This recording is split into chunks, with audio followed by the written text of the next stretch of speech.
Assalamualaikum warahmatullahi wabarakatuh. Jumpa lagi dengan saya Walid Umar.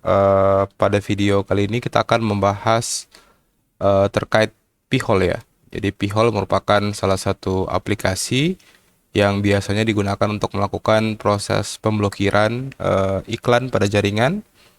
Perangkat lunak ini berfungsi sebagai pemblokir iklan, spyware, dan malware dengan cara kerja sebagai sinkhole DNS ya. Ini berarti P-hole akan secara otomatis berperan atau berfungsi sebagai DNS server, dan selanjutnya dari fungsinya tersebut P-hole akan melakukan pemblokiran terhadap IP-IP yang berasal dari iklan ya, iklan ataupun pelacakan, sehingga secara otomatis ketika kita mengakses atau melakukan surfing di internet, tampilan web kita akan lebih bersih ya dibandingkan dengan tidak menggunakan P-hole.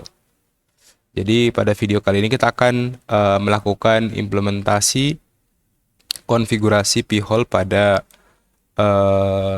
sistem operasi server kita ya. Jadi di sini saya sudah menyediakan sebuah VM baru ya, di mana VM ini akan bertindak sebagai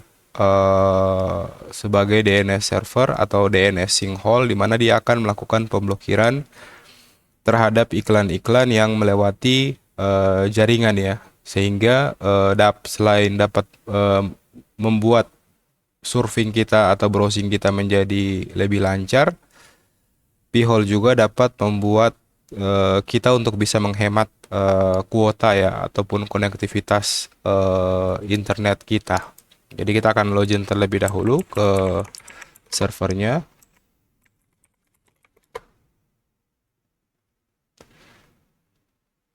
Oke. Ya, kita buat. Iya, kita setting dulu scalingnya.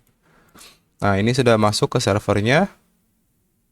Kita cek dulu berapa IP address-nya ya. 192.168.22.29. Di sini saya akan coba melakukan remote menggunakan command prompt saja agar lebih besar ya. Walid Umar at 192.168.22.29. Ya, sama aja sih. Correct offering system putih get through the message. Oke, kita akan gunakan putih ya untuk melakukan remote. Walid Umar at 9, kita accept, kita masukkan password. Oke, sudah berhasil masuk. Nah, sekarang kita akan konfigurasi melalui window ini ya. Kita akan coba perbesar dulu. Change settingan fontnya kita akan perbesar dulu. Kedua. Oke, sudah cukup besar. Kita masuk ke super user terlebih dahulu. Oke, setelah masuk ke super user ya, untuk panduan instalasi P-hole pada VM Ubuntu atau VPS Ubuntu kita itu sangat mudah ya. Kita cukup lihat panduannya untuk melakukan proses instalasi. Nah, kita tinggal gunakan metode one step automate installation. Kita bisa klik ya. Nah, ini ada beberapa metode ya, alternatif metode. Kita akan gunakan metode yang pertama.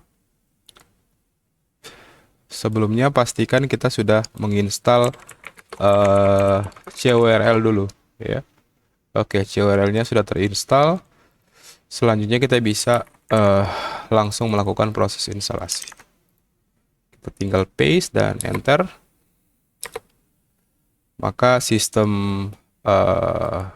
P-hole-nya akan melakukan proses instalasi paket-paket yang dibutuhkan. Di sini ada step pertama, root user check ya, check apt for upgrade paket. Jadi dia akan melakukan pengecekan beberapa hal ya. Oke, kita bisa lihat di sini sudah tercentang beberapa opsi. Oke, the installation will transform your device into network wide and ad blocker. Oke, kita konfirmasi. P-hole is free but powered by donation. Kita Kita bisa continue. Phone is a server, so it needs static IP address. Jadi kita kayaknya masih menggunakan IP dynamic ya. Jadi kita diminta untuk mengganti IP dynamic kita menjadi IP static. Namun langkah ini bisa kita skip atau kita bisa lakukan setelah proses instalasi selesai. Jadi kita bisa pilih continue terlebih dahulu. Oke, ya static IP is correct. Halo. I will set. Oke, kita pilih opsi yang itu. Selanjutnya select upstream DNS provider. Kita pilih Google ya. Provider dari DNS kita. Step you can use suggestion below. Relate third party order to block ads. Oke, yes. Will you to admin web interface? Yes.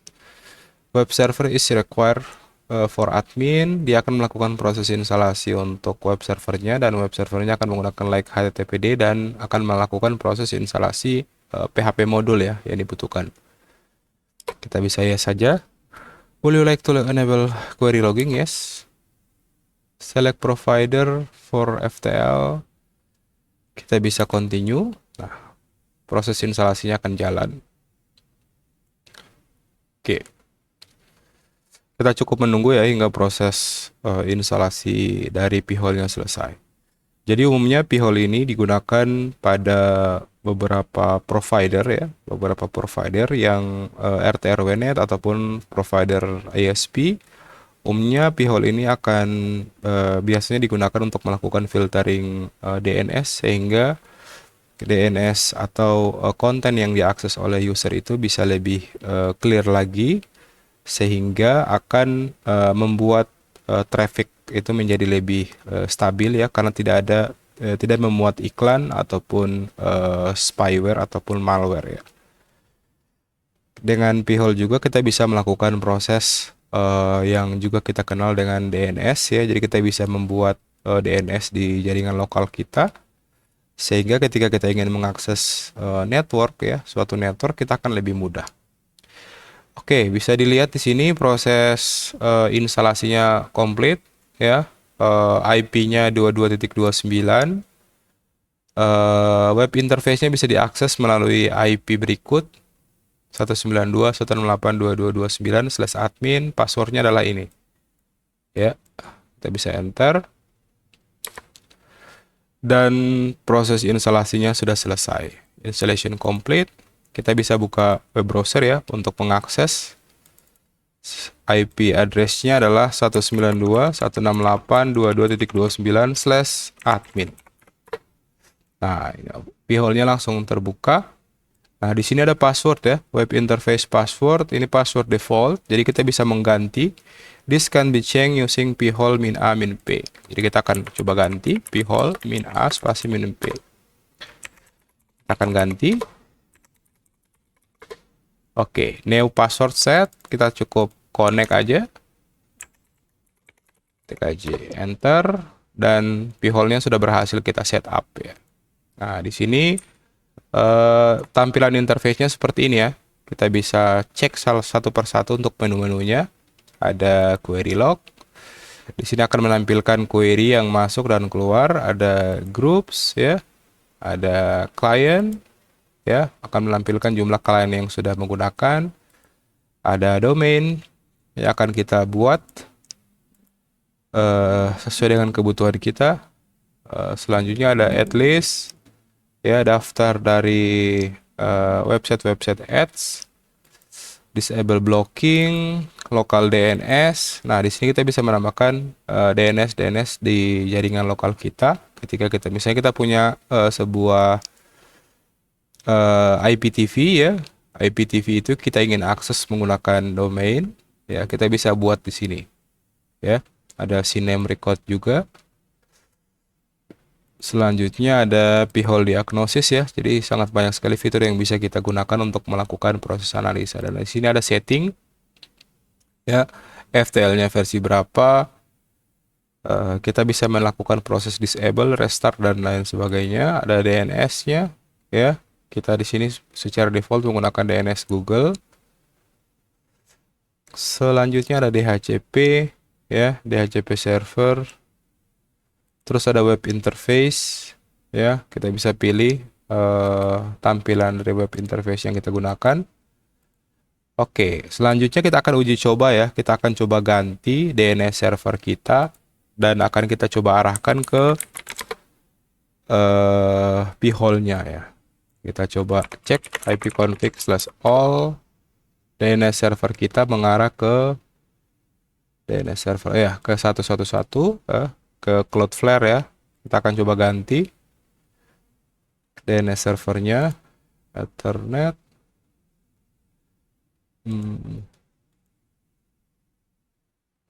Oke, properties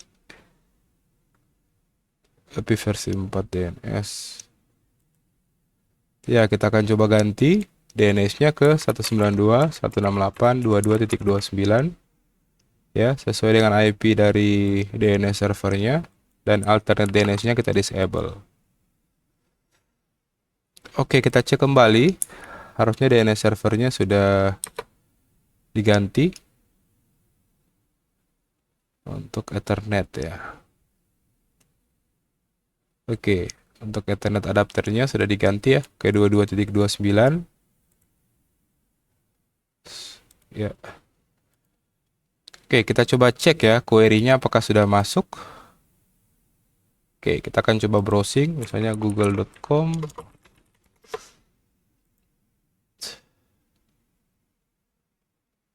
Ya, kita coba ping dulu ya. Ping 192.168.22.29. Oke, berhasil ping. Selanjutnya di sini ada tools. Oke.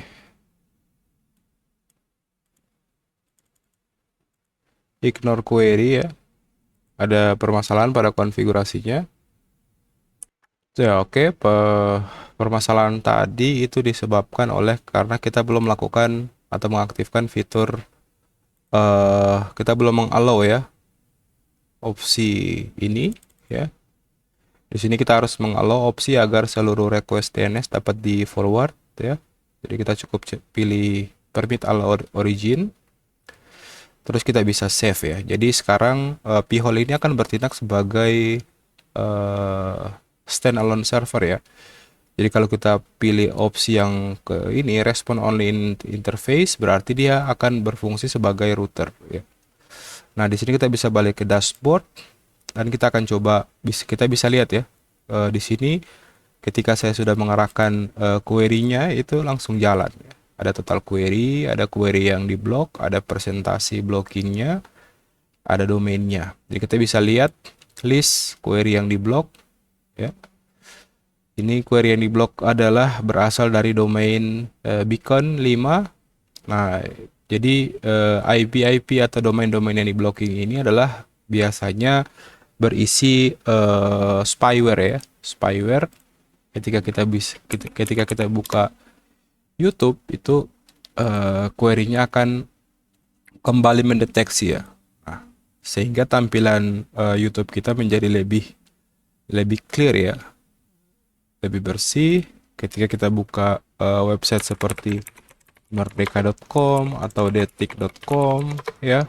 Nah, biasanya iklan-iklan yang ditampilkan oleh website-website berita ini akan otomatis menghilang ya dari layar kita, dan itu sudah diblokir ya. Kita bisa lihat. Jadi domain-domain iklan yang biasanya ada di setiap website itu akan diblokir secara otomatis oleh sistem p-hole-nya ya, karena kita mengarahkan DNS. Nah, selanjutnya bagaimana ketika kita konfigurasi DNS kita agar tidak menggunakan p-hole lagi. Jadi kita akan coba balikan ya, kembalikan ke automatic. Kita klik detail, oke, dia akan dapat DNS server 111. Ketika kita coba akses kembali, page-nya biasanya akan muncul iklan-iklan ya. Nah, ini iklan-iklannya sudah muncul ya, karena kita sudah tidak menggunakan p-hole sebagai DNS. Nah, untuk itu saya rasa p-hole ini dapat membantu kita untuk bisa mengclearkan ya konten-konten yang diakses oleh user kita ya. Jika kita seorang sysadmin ataupun pengelola jaringan RTRW ya, jadi kita bisa dengan Pihol itu akan bisa melakukan filtering ya. Kita cukup mengarahkan aja ya. Konfigurasi DNS-nya itu kita tinggal arahkan ke Pihol dan otomatis Pihol akan melakukan pemblokiran keseluruhan DNS yang umumnya bermuatan iklan ya, dan itu akan cenderung mengganggu ya. Seperti itu. Nah, kalau kita kontrol F5 harusnya iklan-iklan yang ditampilkan di website-website seperti detik.com itu akan tetap tampil, dan itu tentunya mengganggu ya untuk kita. Oke, sekian ya, kita bisa lihat langsung muncul iklan-iklannya. Sekian, semoga video kali ini bermanfaat. Mohon maaf atas segala kekurangan. Wassalamualaikum warahmatullahi wabarakatuh.